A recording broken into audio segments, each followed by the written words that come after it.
What do you mean, unconscious? Exactly what I said. Some of their judges found him knocked out in the holes. Cypher was unable to even walk out of the arena, so they gave Riot the win via forfeit. It was one of his boys who did it. But they aren't allies anymore, it seems. That doesn't make any difference now. The bottom line is we only have one card left on the table, and that's silver. Tough breakout there, Ares. You put so much effort into your little coup only to have it ruined in such grand fashion. All's fair in love and war. Who the hell do you think you're talking to, old man? A vulture. A scavenger who picks on the bones of other people's work. But when it happens to you, suddenly you're in panic mode. Now you're down to 2 men, and your only shot is a man who you don't even trust. In other words, you've got no skin in the game anymore. You thought it would be as easy as busting up a few fights to get to the king again? You got a lot to learn, kid. But lucky for you, I've got a golden opportunity. All you gotta do is actually put your own work in for a change. You and your muscle against my 2 new associates. I'd make it a 3-on-3 and join in, but I feel so bad for poor Bryce Schaefer. I'll even sit this one out and make it a fair fight. Something you probably know absolutely nothing about. The way I see it, you got no other option. Hey, isn't that what you used to say in the XWA? I have no idea how you got so high up the mountain making dumb decisions like this. In business, it's called a calculated risk. Let's just say I see nothing but upside in this venture.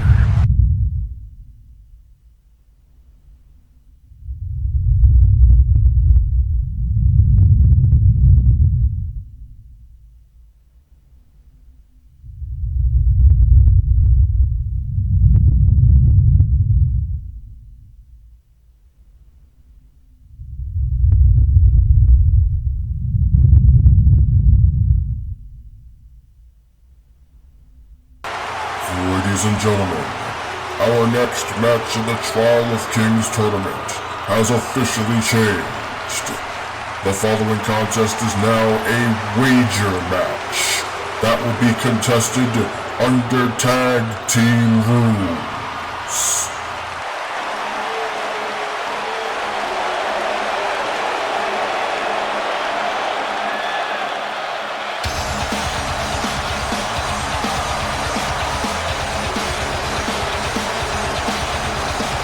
Introducing first, representing the Blood Rose Foundation, the team of Kincaid and the God of War, Adrian Aries.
And their opponents in this contest. First, now representing Elcor, fighting out of New York, USA. Introducing the Knockout King, Sydney Striker.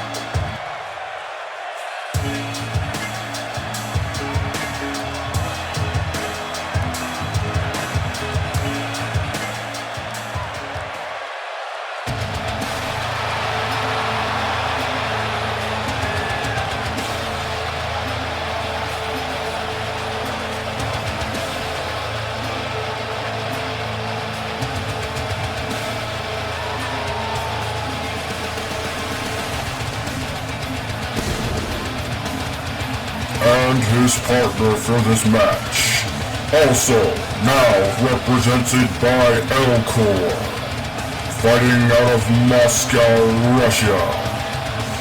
Please welcome the Perfect Weapon, Vasily Rasputin.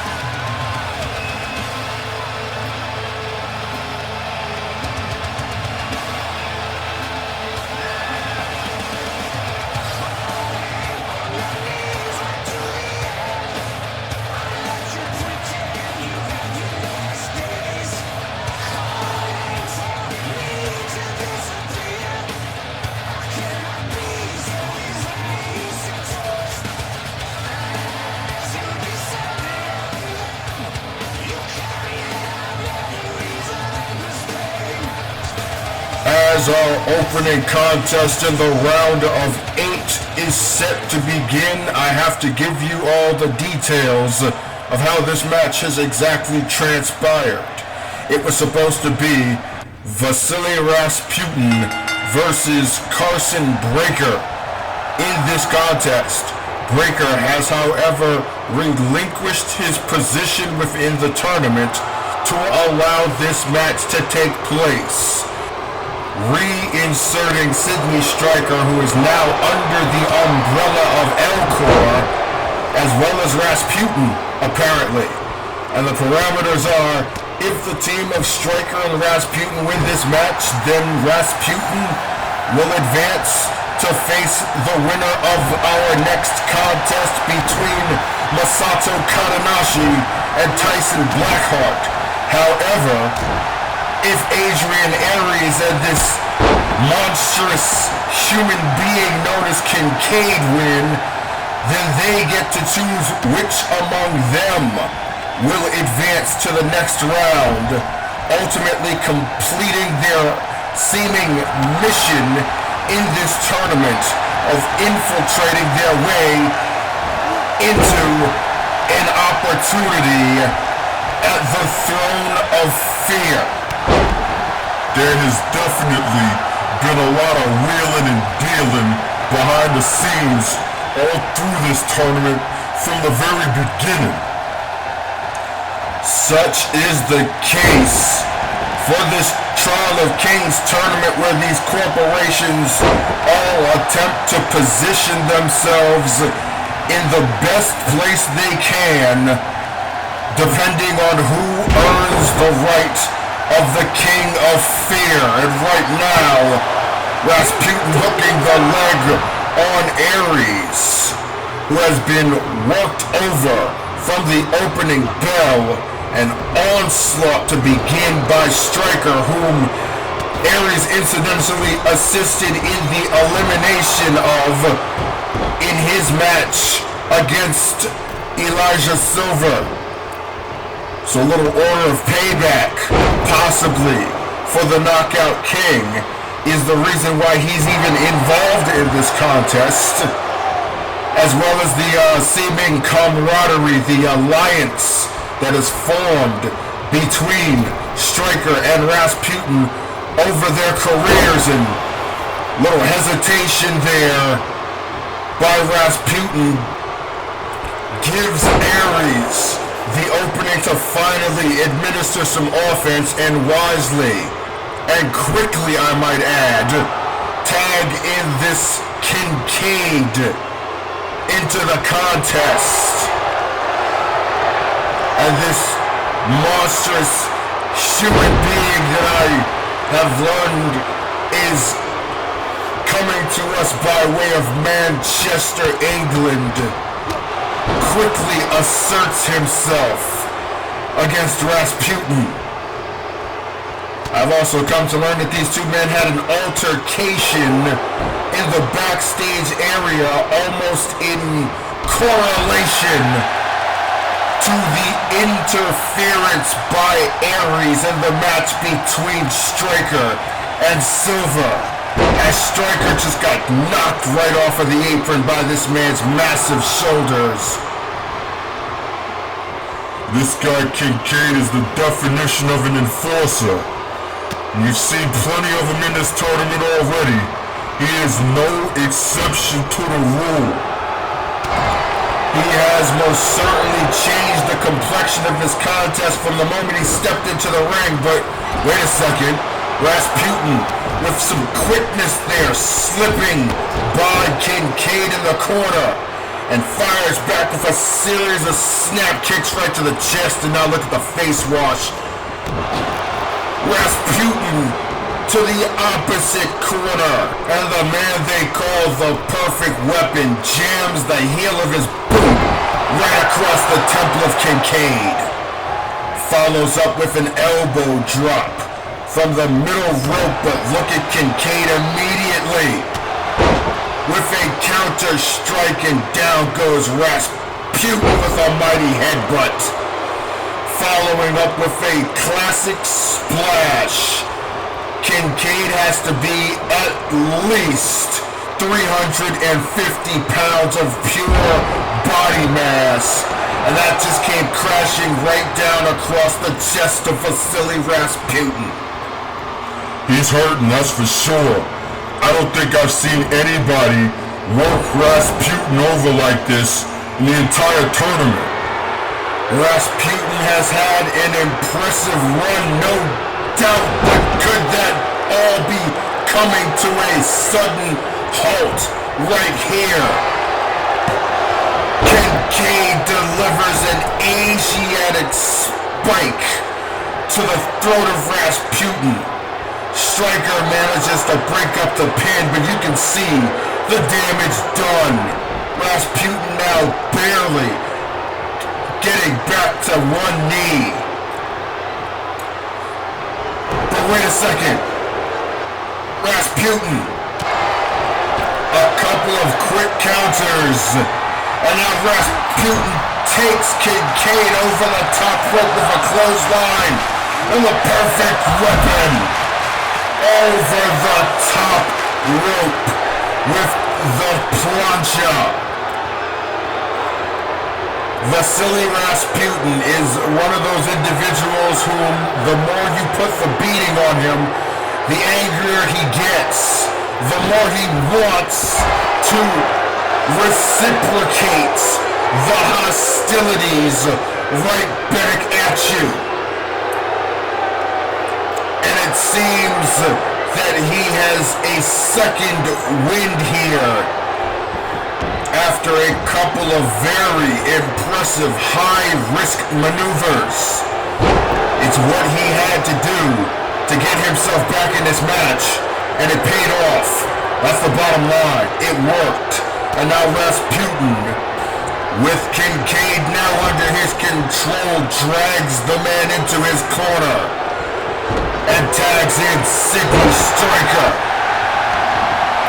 Some double team tactics by the team of Striker and Rasputin. And now the Knockout King with the jawbreaker.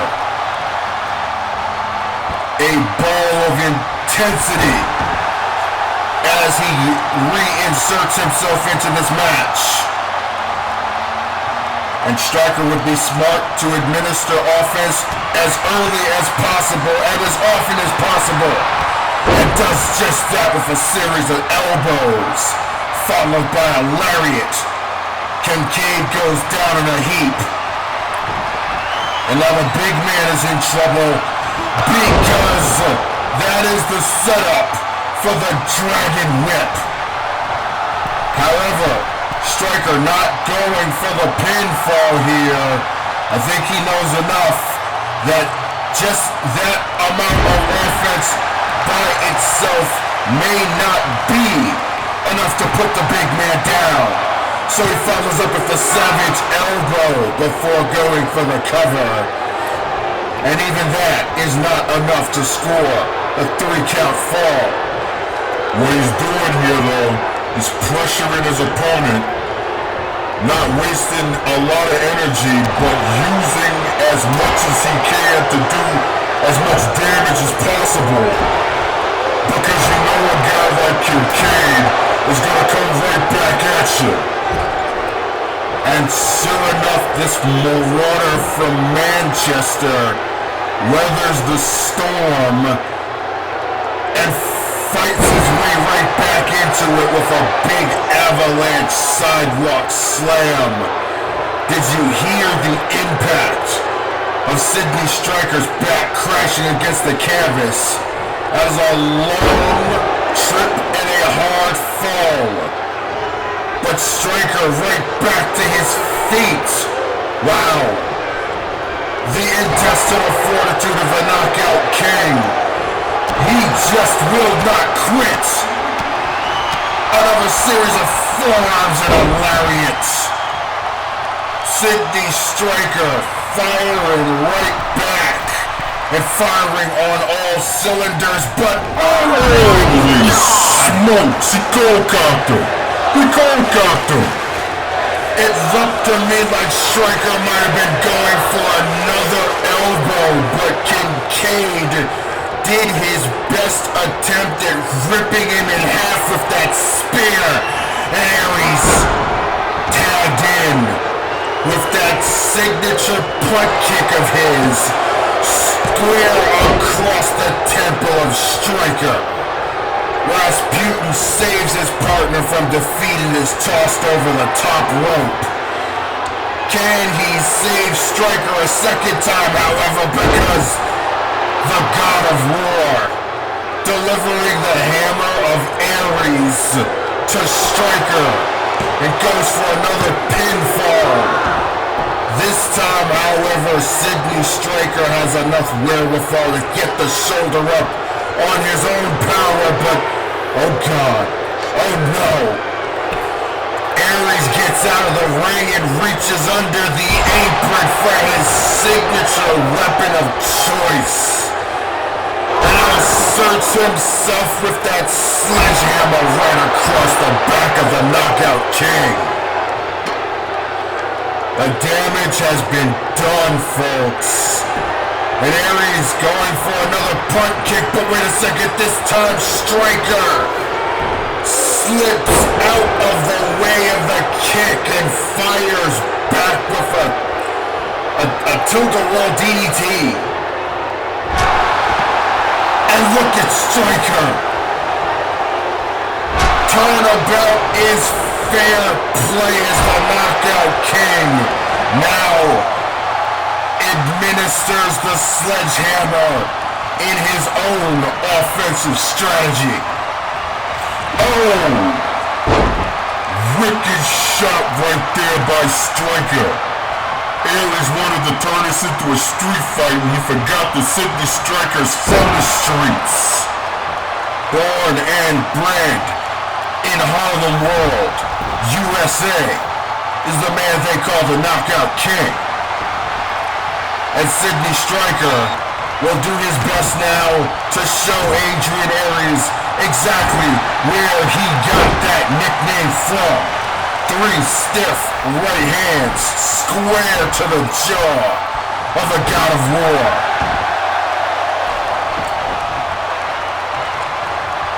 and Sidney Striker feeling the energy of this crowd here. Couple of clotheslines followed by a flying calf kick. And Striker now is in control. Another series of elbows and a forearm lariat. Down goes Aries. And then back to his feet again. But eats another exploder suplex, this time with a bridge. Just getting the shoulder up is Aries, but he is in deep trouble right now. Meanwhile, Rasputin neutralizes Kincaid with a DDT. And now, Striker with the tag on Rasputin. And oh, wicked double strike right there. Combination of a sweep and a front drop kick. And Adrian Aries is in a world of trouble right now. He's about to do some interplanetary travel then, from a world of trouble to a world of hurt. That was a nice line right there, Teddy. I'm stealing that one. Meanwhile, Rasputin, again, with the combinations, that martial arts background of his, coming into good use at the expense of the man that they call the God of War. And now, Vasily Rasputin loads up the AK-47. When you have to take your opponent out, accept no substitutes. Here are your winners, the team of Sidney Striker and Vasily Rasputin.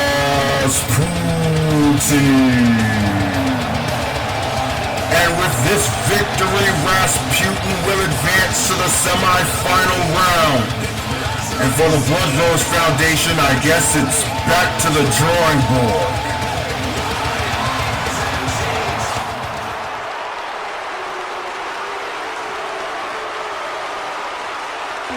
Mr. Rowland, I think that's your cue to show these gentlemen the door.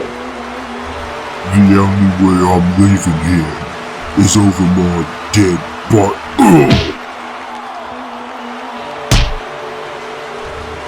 Were you about to say, over my dead body? Don't tease me with a good time. Get his ass out of here. Aries, you can walk out of here or be carried out like him. The choice is yours. Not gonna lie, it felt real good whooping their asses. We make a good team, Vasily. Nah, I could expect no less from a disciple of the Blue Samurai. You are an elite fighter in your own right. Perhaps someday we can test our skills against each other as well.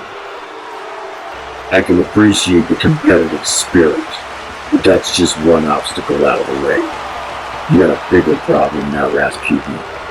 Either way you slice it, your next opponent is going to be one of the most ruthless men in the entire consortium. And they don't play by the rules. Rules? What rules? Exactly. I've been watching their moves this entire time. I know what they are capable of. The question is, do they know what I am capable of?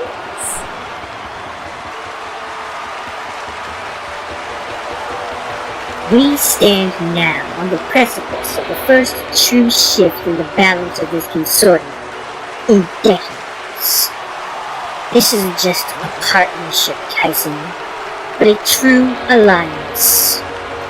Our combined resources can't possibly be toppled. All that stands in the way is a man who has twice failed to win this tournament.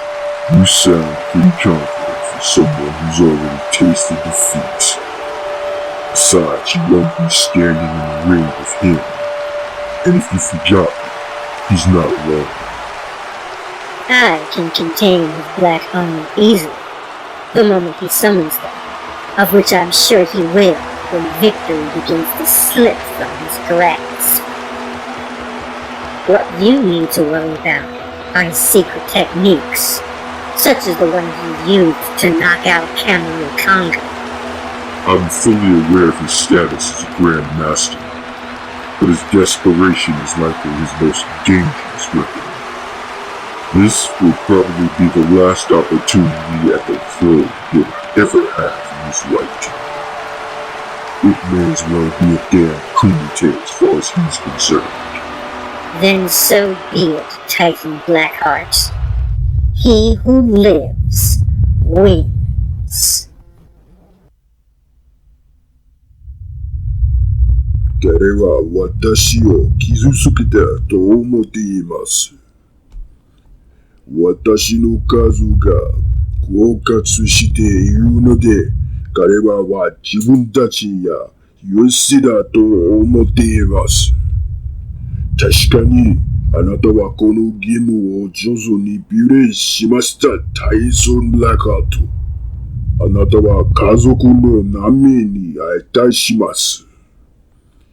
でも、否定はしません。私は歌唱を評価されるべきではありません。すぐに私たちの死骸をお見せします。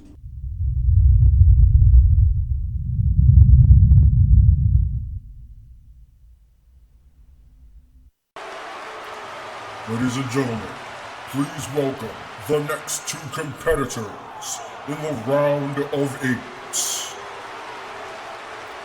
Introducing first, fighting out of Osaka, Japan. This man is a martial artist, standing 6 feet 6 inches tall and weighing in at 240 pounds. Representing the Kadonashi Zaibatsu, please welcome the fighting god, Kadonashi Masato.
And his opponent, fighting out of New York, USA.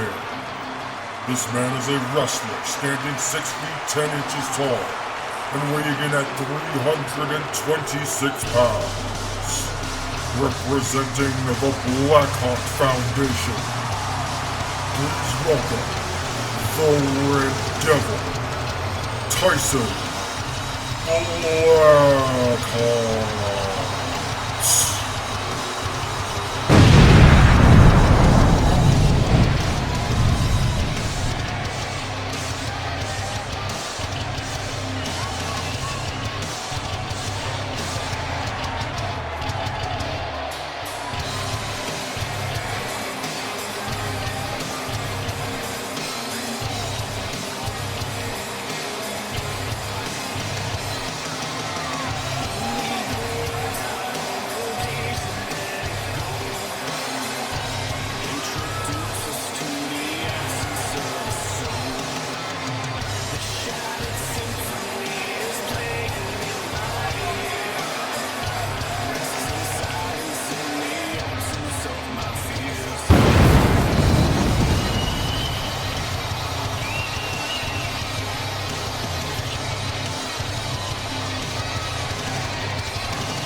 So with one match in the books, this one right here is all about who's gonna face off against the silly Rasputin in the semifinals.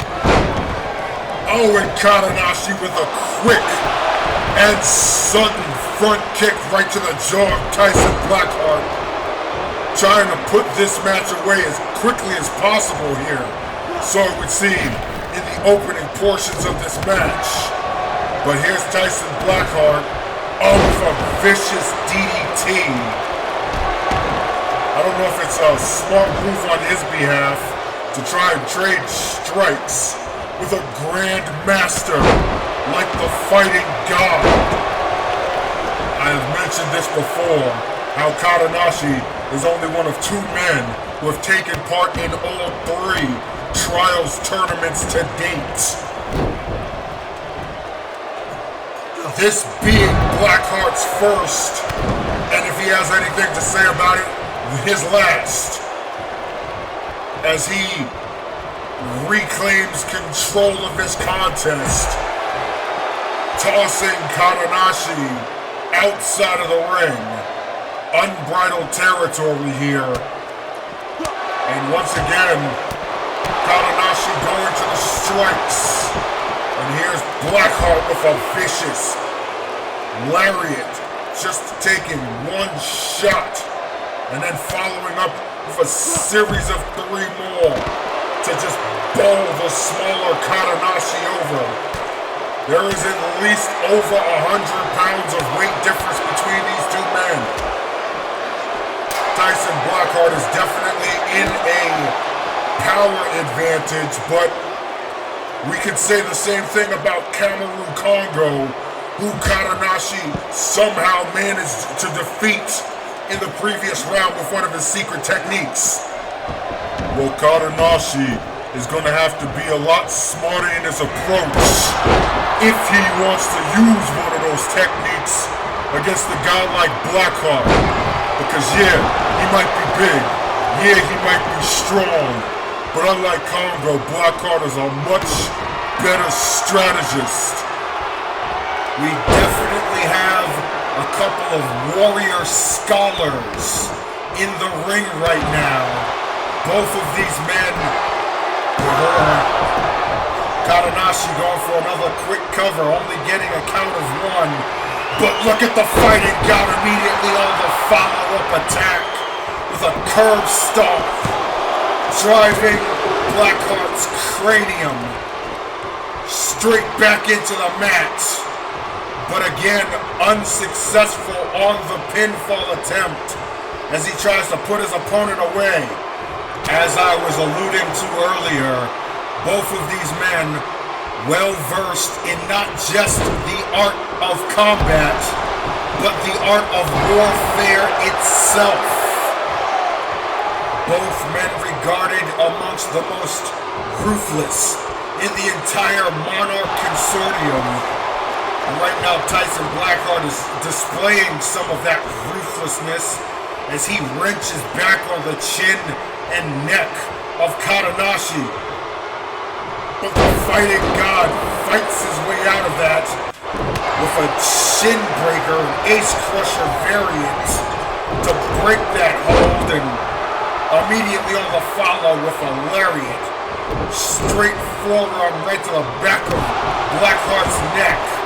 And speaking of necks, blatant chokehold right there. No rules, anything goes in this tournament, so it's all legal. And Kadonashi now for a second time, trying to neutralize the strength of his opponent by doing damage against his arms. A methodical approach by the Grand Master, the Fighting God.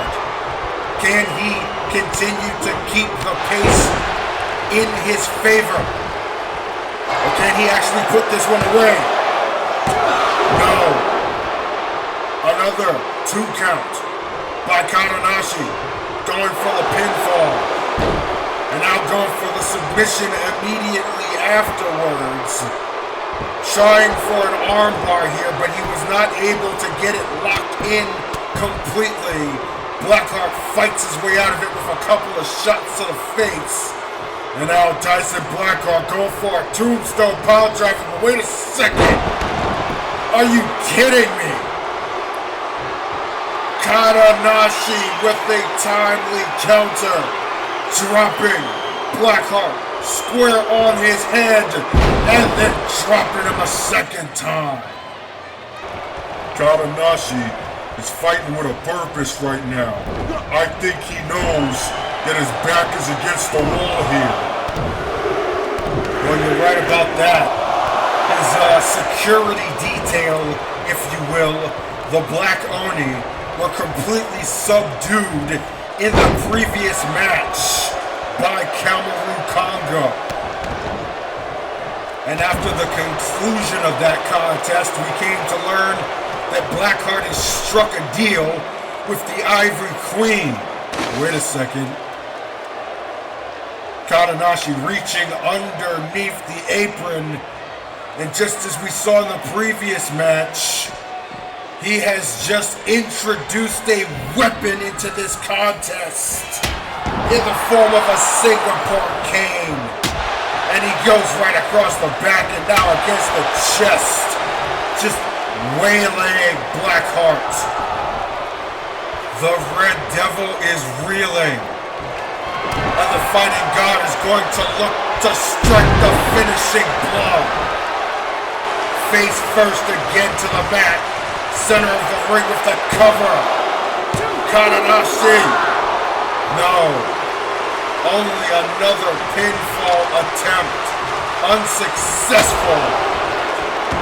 But Kadonashi goes right back to the Singapore cane to tenderize Blackheart and make him pay the price for his intestinal fortitude. It's just like you said earlier, partner. The stakes are higher than ever. And desperate times are gonna call for desperate measures if you're Kadonashi. Same, it would appear, applies to Blackheart as he rolls out of the ring after taking another shot from that Singapore cane. And it tears the announce table of our closed circuit television announce group before eating some more wood. And wait a second. Hold on. Gunnar just came out of the crowd. Ladies and gentlemen, that is one of the judges. And also one of the other participants in the tournament who is scheduled to compete in the very next match. What the hell is Gunnar doing? I'll tell you what he's doing, partner. A solid for Blackheart. And it's probably got a lot to do with the fact that I've been hearing that Gunnar is somehow under the control, the influence, or whatever it is that you want to call it, of the Ivory Queen. Could this be the result of some of that wheeling and dealing that you were talking about earlier? Well, I think so. You never know what to expect as this tournament rolls on. But I tell you what we are going to see here. Tyson Blackheart is about to utilize that table and put Masato Kadonashi through it the hard way. I tell you, this crowd is savages. You might have just witnessed the homicide right there, and it's cheering it on. Like the days of the old Roman Colosseum, these fans want to see pain, suffering, and the extremes of human endurance. And I'm not quite sure just how much Kadonashi might have left as he eats another big boot. The problem solver, as Blackheart prefers to call the specific technique. Now he's barking orders at Gunnar.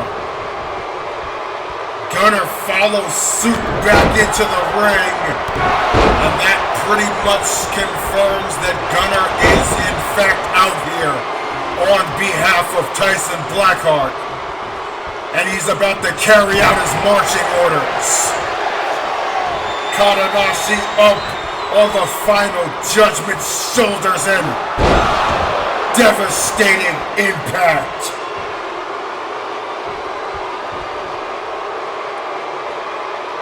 I don't know what to make of this. The fans don't know what to make of it. But it is clearly evident right now that the final nail is being driven into the coffin of Masato Kadonashi's chances of becoming the King of Fear.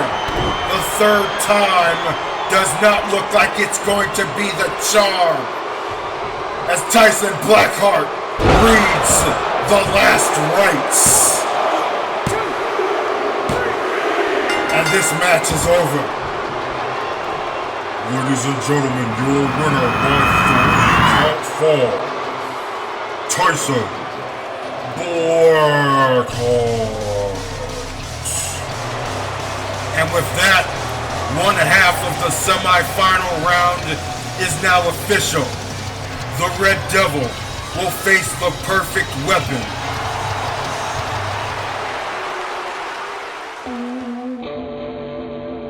Is there no end to your treachery, Ivory Queen? I saw the hunger for power drive Kadonashi mad in the last tournament. Now the disease has infected you, Isabella. Sickening. And what about Gunnar? What he's done tonight goes against all the judges stand for. This is unacceptable. Agreed. Somebody wanna fill me in on what you mean? The tournament is anything goes, right? So what's the issue? My apologies, Kevin. Of course you wouldn't be abreast of our history. The judges are autonomous from the rest of the consortium. We are monarch, but we stand apart.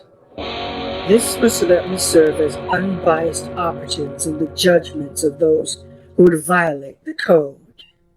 The caveat is that in no way, shape, or form is a judge to directly interject themselves in the affairs of any person or company within the consortium. By assisting Tyson Blackheart, Gunnar has violated this rule. It is the most important one we follow. There are now 3 judges who have broken it. 2 of them have been excommunicated for it. Yes, but we can do nothing yet. Since Gunnar is still a participant in the tournament, he's exempt from any rule of the code until he is either eliminated or declared the winner. Until then, we have no choice but to wait. Well, if he's in cahoots with the Ivory Queen, and by proxy Blackheart, I know damn sure they have some form of scheme in play to ensure that Tyson is the winner of the whole tournament. But they're overlooking one pretty important detail. Ladies and gentlemen, the second half of the round of 8 is about to begin. Please welcome our next 2 competitors. Introducing first, from parts unknown, this man is a brawler standing 6 feet 11 inches tall and weighing in at 355 pounds. Representing Admalice, please welcome the final judgment, Gunnar.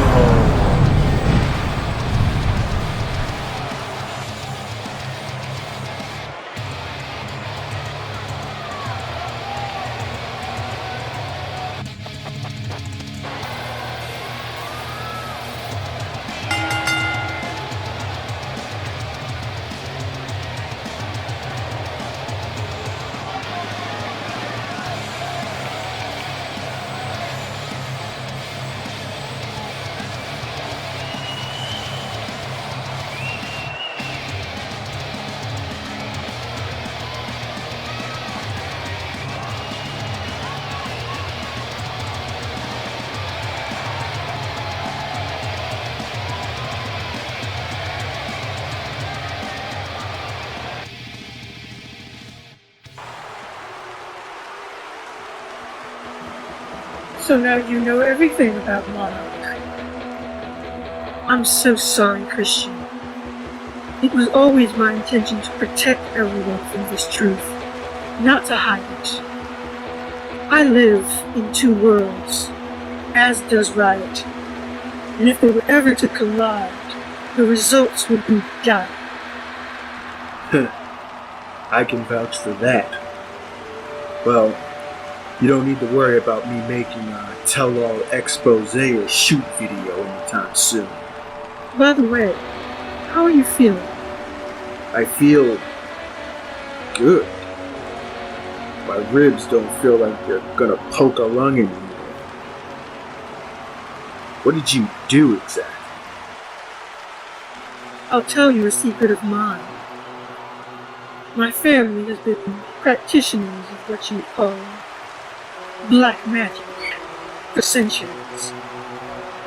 One of the most prominent of our abilities is to restore our bodies on a cellular level. It's called rejection. I've only ever used it on myself mostly, and one other person. The Houses of Lords, Frost and Blackheart, have lived a very long time because of it. The truth is, I'm much older than you probably think I am. Riot. He was the other one, wasn't he? You know, I saw Kevin here earlier, and he said something about him, and I quote, "A legacy soaked in blood." I've seen him in his darkest hours. But those are stories he hasn't even fully told me about. In all of my years on this planet, I've never been more in love with and simultaneously more terrified of another person in my life. Aside from him, especially now after what happened earlier. Then I guess I'll have to ask him about that myself, huh? Not before I do. Right now you have business to attend to, and I don't want to be a distraction. I've given you a gift, Krystian. It's only temporary, but use it to claim your retribution. Thank you, Carmella, for everything. Mel. You can call me Mel. Isabella. I know you used rejection on that beast of yours. It's the only possible way he could have withstood the punishment he took for madness. Well, I've just played the knight on the field. Let's see if your pawn can hold his own when the field is level. And his opponent, fighting out of San Francisco, California, USA.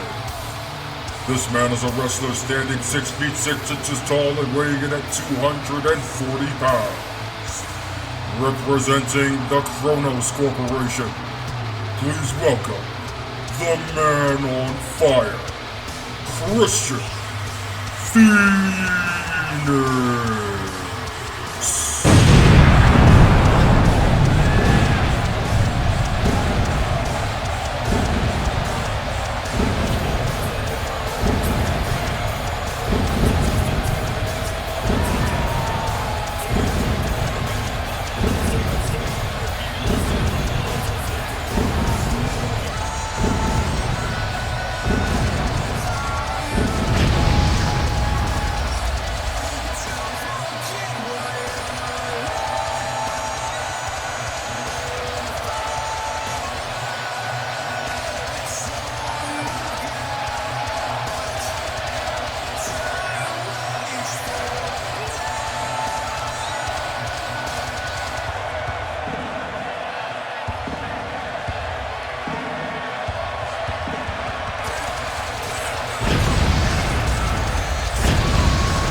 until this point, every match in this tournament has been competition or business. But that comes to an end right here and now. Because for Krystian Fenix, this is 110% personal.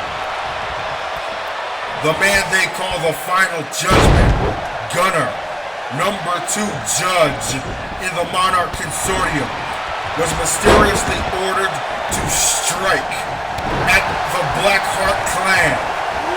And Krystian Fenix was the unfortunate victim of that assault, an attack that bruised the man's ribs to a point so severe that he was unable to compete in a match that could have potentially put him in position to reclaim the XWA's World Heavyweight Championship that he lost only days before. It is that fact that is the reason why the man on fire, who at the present moment is a man out of his element, is even standing in this ring in the first place. He has been on a mission of revenge that has saw him take on the likes of Andreas Themistocles and Killer Willie Travers, all to reach this point right here against this walking mountain of muscle.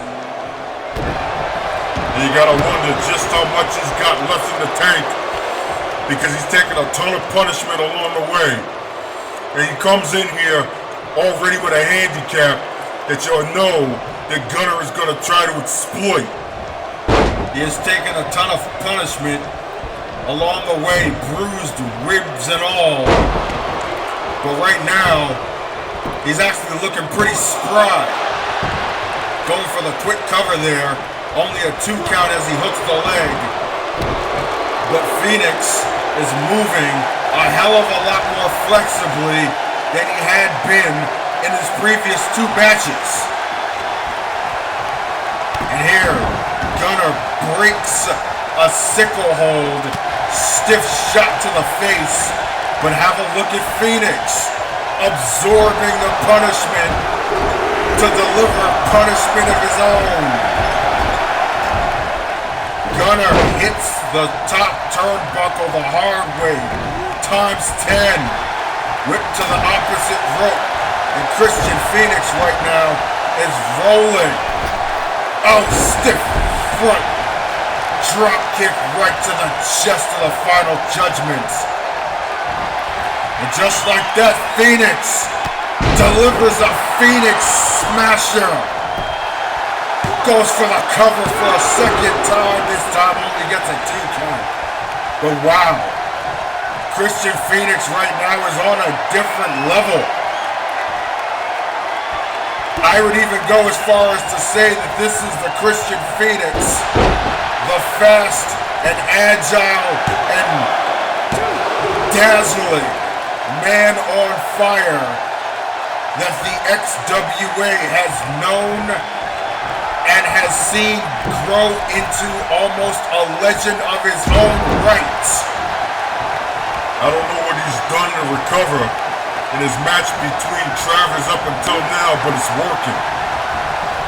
The best I could prescribe is just pure adrenaline running through this man's veins. Just that fury, that desire to extract his vengeance against this man who, well, let's face it, almost ended his career. Krystian Fenix has yet to actually be medically cleared to compete in XWA competition. By all intents and purposes, he should not be in a professional wrestling ring at all. But yet here he is. And he's got his reasons. And he's fighting hard for those reasons, but that might come to an end right now. But no. Look at Fenix, unbelievable. Showing off his agility, escaping the clutches of the Final Judgment and countering with a beautiful head scissors, follows up with an offside moonsault. And right now, Gunnar is reeling down to the mat off of that low kick. And a drop kick right to the side of the temples. Have you ever seen Gunnar be taken to the woodhouse like this? Fenix again. Slingshot Hurricane Rana. And the man on fire is exactly on that at the present moment. But, oh, there it is. I think he might have gotten a little too far ahead of himself. Yeah, the quickness was working for him. But then he tried to lift him up, and that was where Gunnar pumped the brakes. This guy's a big, strong, plodding monstrosity. He'll take 10 hits to the face just to hit you once back in the face. And that's gonna hurt a whole lot more than anything you dish out to him. And, oh boy.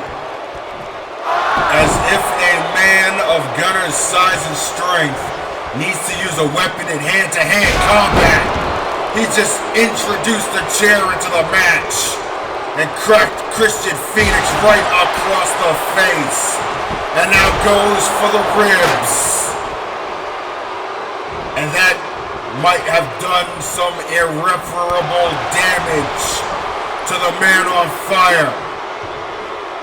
Gunnar now with Fenix up in a powerbomb position. I think I know exactly where he's aiming. Sit out powerbomb right against that chair. But no, Fenix powers his way out of a pinning predicament. But that had to do some serious damage to Fenix's midsection, which has been a focal point, as you would expect, by Gunnar this entire match. And here he is doing it again. Knee strikes and then tosses the man down like he's absolutely nothing. And this is not the type of situation that Krystian Fenix wants to find himself in. Jammed almost through the mat with that falling Uranagi. And you can see Fenix starting to favor his ribs, starting to favor his midsection. And now Gunnar with Fenix up and down with the Devastator, as it is that you like to call it. The same exact move he used on Masato Kadonashi just moments before, to great effect, but not this time. Incredible. I don't know what to make of this, partner, because Krystian Fenix is taking a licking, but obviously he's keeping on ticking here. It has got to be adrenaline that is fueling him, pure and simple. To quote the words of a certain orange buffoon that was in the highest office in the United States for 4 unfortunate years, Krystian Fenix right now is being fueled by a fire and fury the likes the world has never seen. I guess we know who you voted for, don't we? Actually, if you must know, I voted for Bernie as a write-in. But anyway, Fenix, twist of fate to Gunnar. And now Krystian Fenix looks like he's got some ideas with that chair that the final judgment brought in. And whoa, hold on.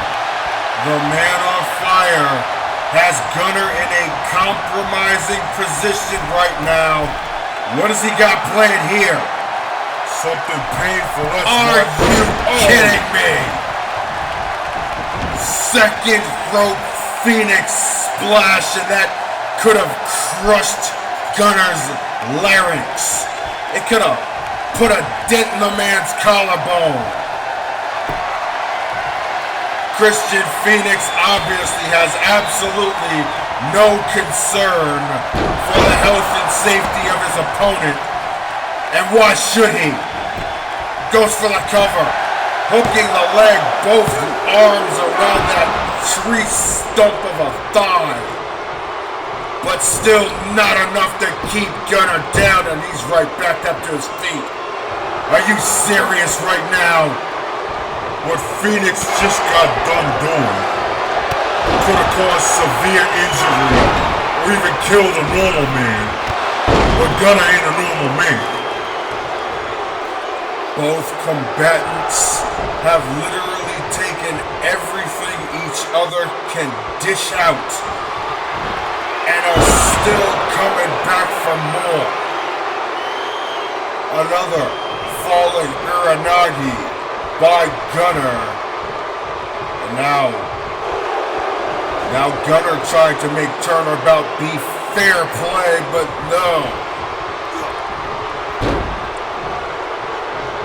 Tried and failed to return the favor across the neck of Krystian Fenix with that steel chair, but eats a rolling roundhouse kick and now gets big booted straight over the top rope.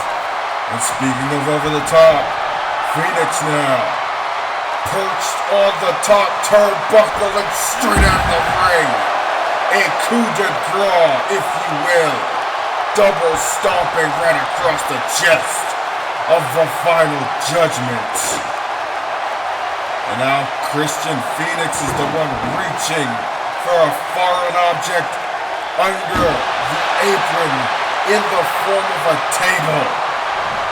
In all of my years of watching Krystian Fenix compete and evolve as a professional wrestler, I have never known him to go to this level of extreme.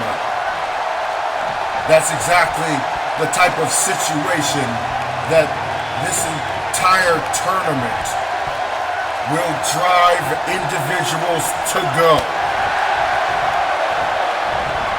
And it will appear that not even the man on fire is an exception to the rule. But just like that, Gunnar regaining the momentum and all. Pop-up headbutts after the DDT. And could Krystian Fenix's plans come to backfire? Situation isn't looking too good for him right now. Fenix forced against the table and Gunnar just put him through the wood. Are you kidding me? A disgusting thud as Fenix's body goes crashing through that table and Gunnar with a cover. But no, Krystian Fenix gets the shoulder up at two. I'll be completely honest with you here.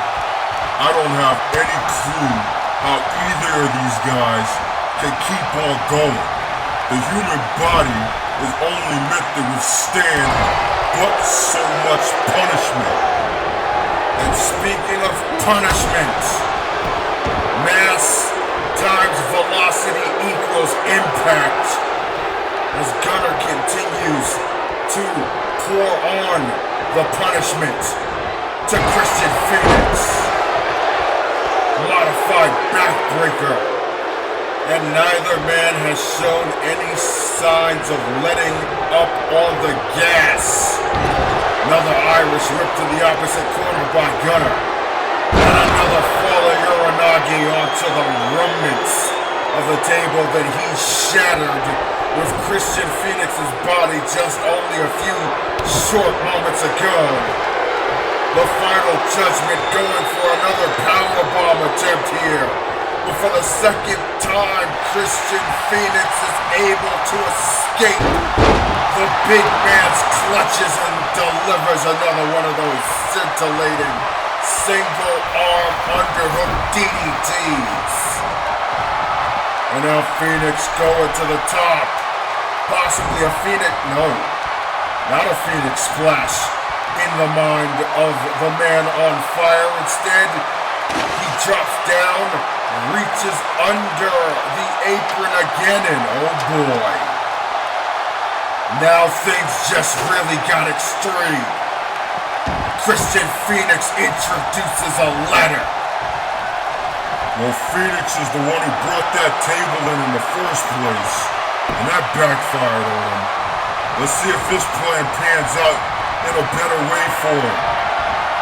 Well, as Fenix sets up for another Phoenix Smasher, I'd have to say that whatever it is that he has planned looks like it might actually be a little bit more successful the second time around, now that he has subdued the angry beast. But what does he have planned? That's the million-dollar question. As for the umpteenth time, I've lost count, to be quite honest with you, he drops Gunnar again on his head, and oh boy, that is a long way up. The man on fire perched on top of the ladder and crashes down with another double-edged stomp. The man on fire throwing caution to the wind. High risk, high reward. And we will see if it pays off here. Another devastating DDT. And Krystian Fenix wins. Ladies and gentlemen, your winner by 3 count fall, Krystian Fenix.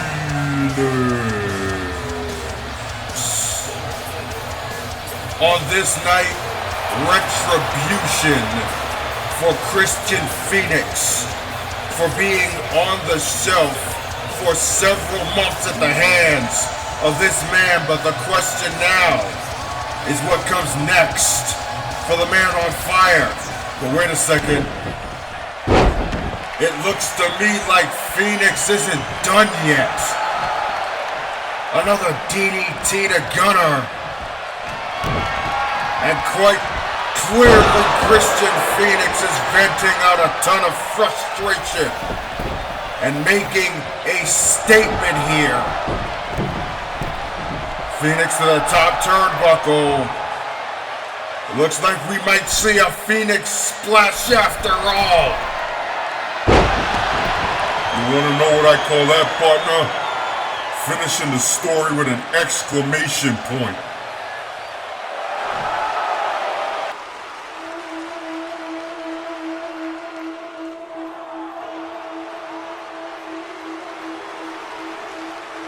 It's done. Yep, you got him. All by yourself, too. Gotta say I'm impressed. Tell me, Chris, how's it feel? Beating the soon-to-be former number 2 judge in fair combat. I don't feel anything. I thought there'd be something, but there isn't. Why are you still here, Kevin? I told you already. We got roots in all of this. Yeah, I know. Carmella gave me the whole story. Someone finally spilled the beans to you, huh? Wish I would have gotten that courtesy. Doesn't matter anymore, though. The important part is that we're here now. John had no right to keep us out of the loop. He was trying to protect us. From what? You just got done beating 2 of the most powerful fighters on the planet. What do you need protection from? Ourselves. That's not his call to make. Personally, I think I'm right where I need to be. Phoenix! Shit. I knew he wouldn't stay down forever. Not for you to worry about anymore, Krystian. Your focus needs to be on who you're facing next. Either number 2 or number 1 on the food chain. Huh? Who are these guys? What's going on? We've been walking the same road for a long time, Fenix, but this is where that road splits. You still got a long way to walk. But like I said, I'm right where I need to be. Now get out of here. I got this. You sound sure of yourself, little man. Not that little. You're looking at the new co-commander of the judges. And now that you're no longer in competition, I can get down to my first order of official business. By word of the Black Queen, you're being excommunicated of your standing for the crime of treason. So you got two options. Leave willingly or be escorted out. And I'm really hoping you choose the escort. This has been a long time coming. You forgot about option 3. Absolutely nothing. Say what? You've already levied your judgment, yes? Gunnar is no longer among your ranks.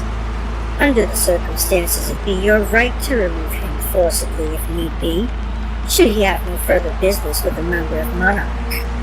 Well, as of your official declaration, he now has new business with me. And since you are now the second highest ranked judge and a commander capable of making official decrees, you can document my appointment of Gunnar as of this moment, serving as the shield of the Ivory Queen. Can she do that? Yeah, she can. Conniving little bitch. The King of Fear and the 3 Queens can appoint members of their court as they see fit. A right and left hand, a shield, and a sword. Consider this me finally filling a long, vacant position. And now since Gunnar is under my employ, you as mere judges can't lay a finger on him. Unless of course he faces another judgment. But you've already done that. I think we just got played. Isabella, you bitch. Do you think I'll allow this tomfoolery to stand? You don't have a choice, my dear queen. It's the very nature of this tournament that the consortium grow and evolve. That's what I'm doing here. I may not have taken the grand prize, but I'll graciously accept consolations. Come now, Gunnar. There's still much work left to be done. So that's it? What the hell do we do now? When judgment is not enough, Kevin, punishment will suffice.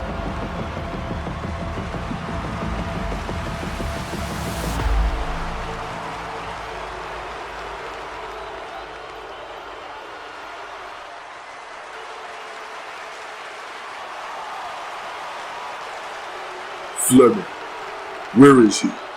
Where's Fate? I told you, Elijah. What he does is his own business. I'm his right hand, not his chaperone. You know what? For a long damn time I've tolerated your bougie ass. But I think it might be time to put you in your place, houseboy. Put a finger on him and I'll end you where you stand, Silver. Well. The elusive king finally comes out of the shadows. It's been a long time, Fate. Since the last time we saw each other and you were laid out, I didn't think you'd be too excited for a reunion. And the name's Riot now. I've relived that game my entire life after it. Not only because you won, but because you did nothing with it. Everyone knows I should have been crowned the new king the moment word got out that Ignatius Blackheart was dead. But no, your bitch Carmella wanted to be democratic, and then you and your freak show held the throne hostage all this time. And for what? Because you're scared of what someone else would have done with that power? What good is power if you're afraid to use it? Seeing all the bullshit going on so far, I think the point's made of just what you would do with that power. And when did you suddenly decide to have a conscience? Maybe this is all about atoning for the blood on your hands. Trying to kill your inner demons? Looks to me like they're still alive and kicking your ass. All you ever was a pet to Ignatius.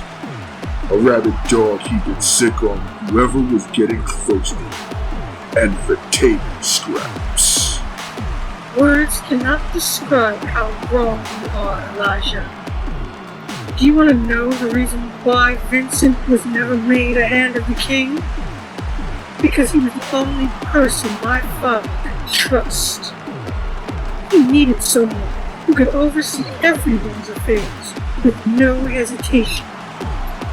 Someone who could correct things if they went too far off course. Look at all of this. The entire circle of frenzy. Plotting, scheming, betraying each other. Even in death, he couldn't be more right in his own judgment. Only someone who doesn't seek power is responsible enough to have it. Riot is the only man who has proven himself worthy of the throne of fear. I don't need to prove anything. The only thing I need to do is win. And this time there are no distractions, Riot. It's just you and me. And I'm gonna put you in your place. Under me. Where you belong. The only one who's going in their place is you. 6 feet under.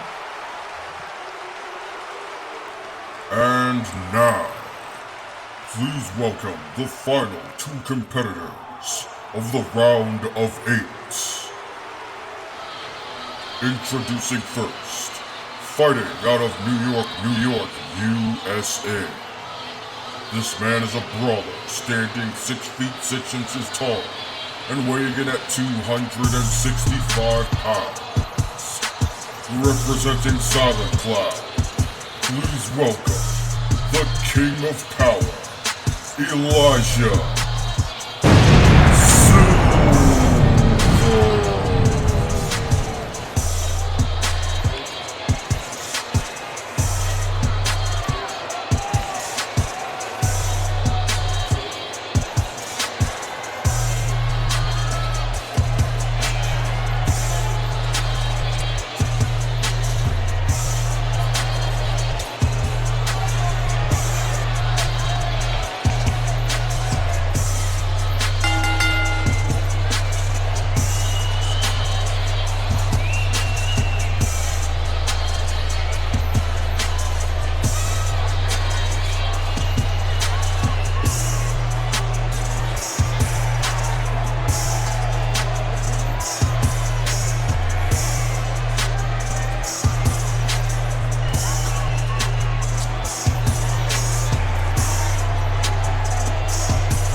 And his opponents, also fighting out of New York, USA.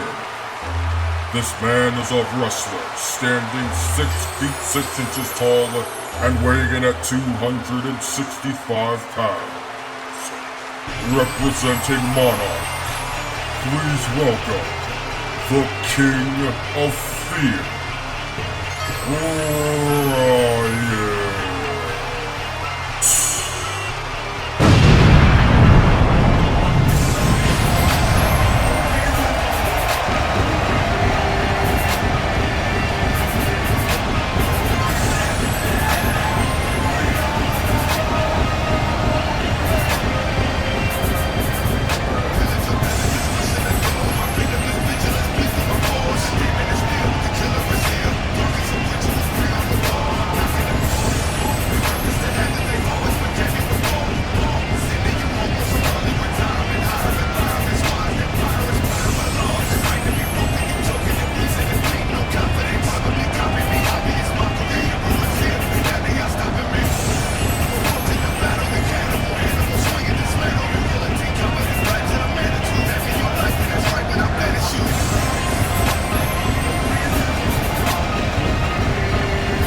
And here we go, the final stage of the round of 8. And one of these two men are going to join the final 4 and face Krystian Fenix in the semi-final round. Words being exchanged and now blows. Combination by Elijah Silver. Lefts, rights, discus, clothesline, but oh my goodness, he could not faze the King. But the King certainly fazed him. Big boot, another kick to the gut.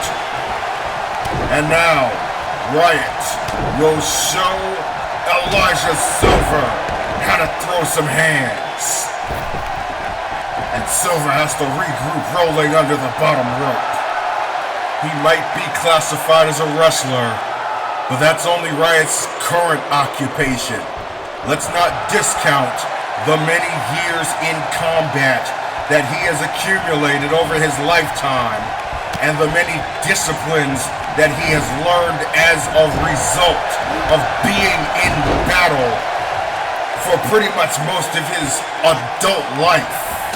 That, of course, is not taking anything away from Elijah Silver, who may in fact be a multi-millionaire media mogul. Try saying that 3 times fast. Is also a consummate martial artist himself. As Riot goes for the first cover of this match. Unsuccessful, however, as Silver gets the shoulder up at the count of 2. Elijah Silver, again, has the distinction of being the man who had won the very first Trial of Kings tournament, which of course brought into power the first king, Ignatius Blackheart. Silver, of course, serving after the fact as the right hand of the king, and Riot at one point ranked #1 amongst the judges and their commander.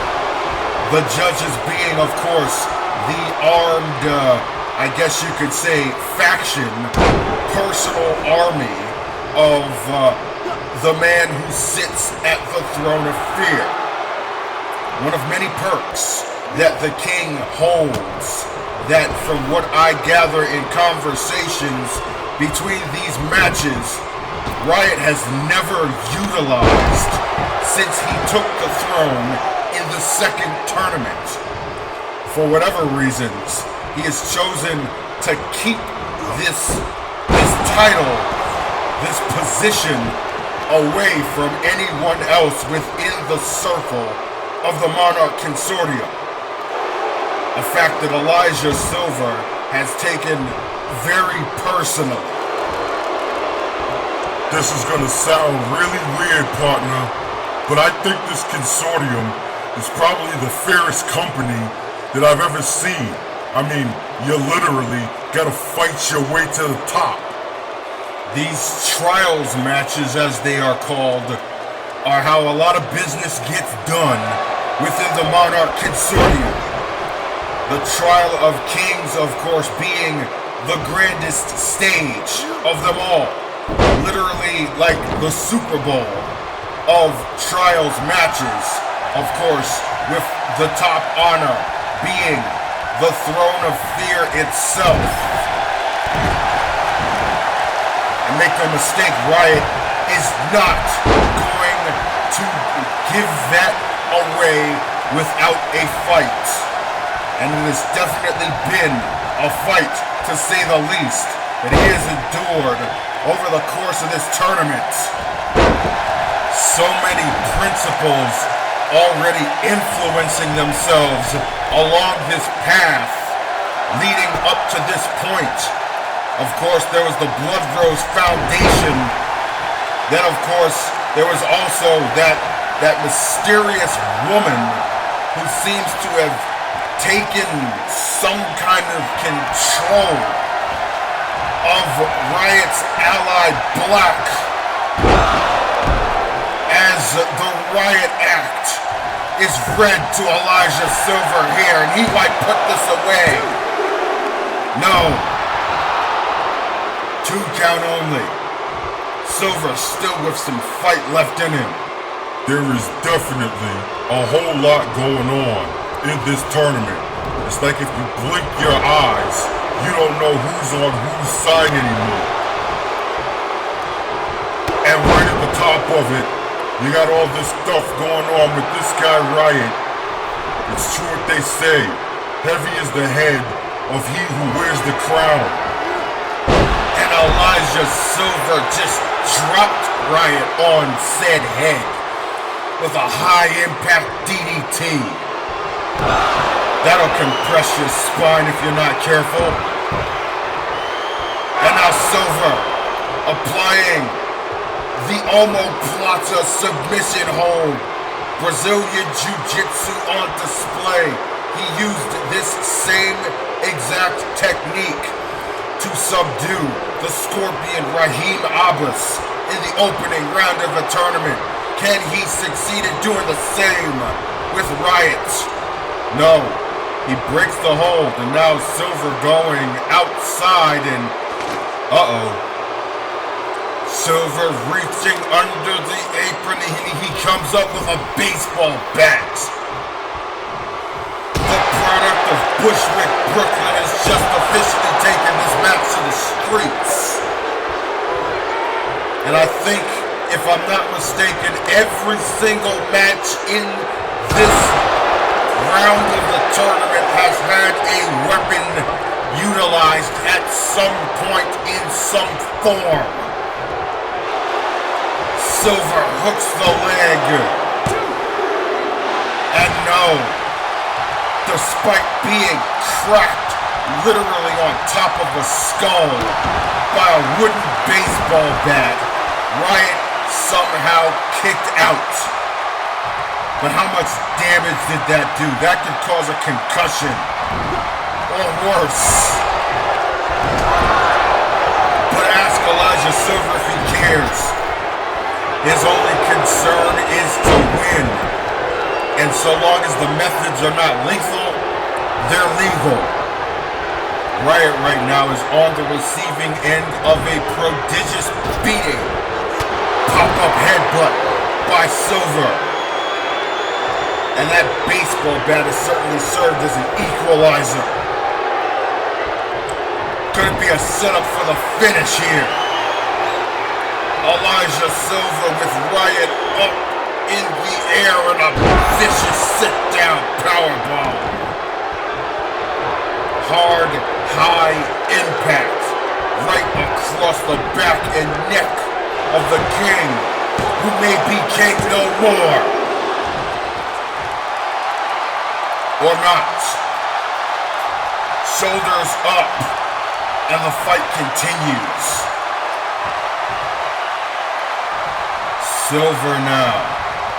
Looks like he's about to use that bat again. He's got Riot set up for another shot to the top of the head, but the king counters, sidesteps, and returns the favor. And now Riot, with bat in hand, takes a couple of shots at the kneecap of Elijah Silver. That's gotta hurt. And one square to the head. That is some serious blunt force trauma. And now Riot appears to be outside of the ring, reaching under, and he just grabbed a steel chair. Riot may have always been the king, but there was at one point early in his professional wrestling career where he was known as the chairman. And it looks like he's going back to his roots. Delivers the flatliner, one of many innovative techniques that this man has crafted, fine-tuned, and imparted on entire generations of competitors at the legendary School of Hardcore. I alluded to this before, but this man has spent almost his entire life painting a masterpiece with violence as the subject and the human body as the canvas. You could almost say that every day Riot wakes up in the morning and chooses violence. And right about now, he's about to impart some more violence onto the body of Elijah Silva. The classic guillotine leg drop from the second rope. And now Riot setting up. Looked like he was about to attempt to bury Elijah Silver 6 feet under, but a counter shot to the kidneys. Then another impact DDT by the King of Power. And now here comes Silver again on the follow. Another sit-out powerbomb. And just like that, Elijah Silver back in the fight. And now he's going out to the apron again, reaching underneath and grabs a table from under the ring. Exactly how many weapons, pieces of furniture, and foreign object do they leave under these freaking rings? You know something, Teddy? I never actually thought of that question. One of life's great mysteries, I suppose. But it is no mystery what Silver has planned with that table as he sets Riot up. Another powerbomb, this time through the wood. That's it. That's gotta be it. There's no way he's getting up from that. Well, the referee still sees some signs of life in Riot, so he hasn't called a knockout. But clearly Silver is not content with just going for a pinfall after that, as he cracks Riot across the top of the head yet again with that baseball bat. But still the referee not interjecting and declaring a knockout, because Riot is not knocked out. I think the only thing Silver succeeded in doing there is just agitating the King as he bounces back up to his feet, bowls Elijah Silver over, and then drops him with the difference maker. Now Riot reaching under the apron for the second time in this match, and what is he gonna do? Oh, turnabout being fair play yet again. Here at the Trial of Kings tournament, Riot introduces his own table into this contest. It's almost like they're trying to one-up each other here. Like anything you can do, I can do better. This is like some dangerous playground games. And speaking of dangerous, oh my God, he's just set the table on fire. Anyone who is aware of Riot's history as a hardcore legend in professional wrestling knows these tactics very well. And he is about to formally introduce them to Elijah Silver. Human flesh through burning wood. Good God, I can smell it from up here, and it's a grotesque aroma, to say the least. Riot again breeds the Riot Act to Elijah Silver. But some of these fans, some of this audience are turning their attention to the stage area here, and wait a second. Is that Adrian Aries? Aries coming down to the ring, but Carson Breaker just came out of the crowd to cut him off. You're a persistent little cockroach, aren't you, Aries? The party's over now. This is far from over, old man.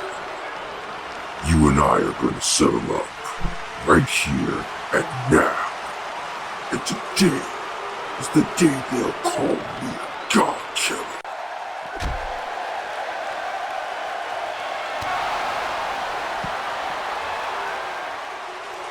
Will you just shut up? Well, I guess that's a rhetorical question now, isn't it? Breaker. Long time no see, King. Thought you might need an assist. As usual, I think I made the correct prediction. Nice to have someone on my side for a change. I'm aware that your crew's a little compromised at the moment. Besides, it was just a little too much tomfoolery going on for me to just stand by. Let this be a clear message that you've got allies in the circle, in Monarch. I'll have to keep that in mind. Good. Now do us a favor and finish this. With pleasure. What the hell did we just see? Carson Breaker just cleaned Adrian Aries' clock.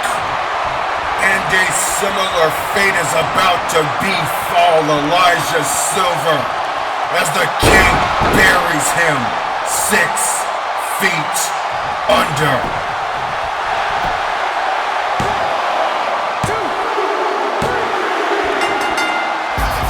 Ladies and gentlemen, your winner by 3 count 4. Riot. And so the final 4 of the 3rd Trial of Kings tournament has been established. But more interestingly, the next challenger for the King of Fear is a branch from a tree that he himself grew.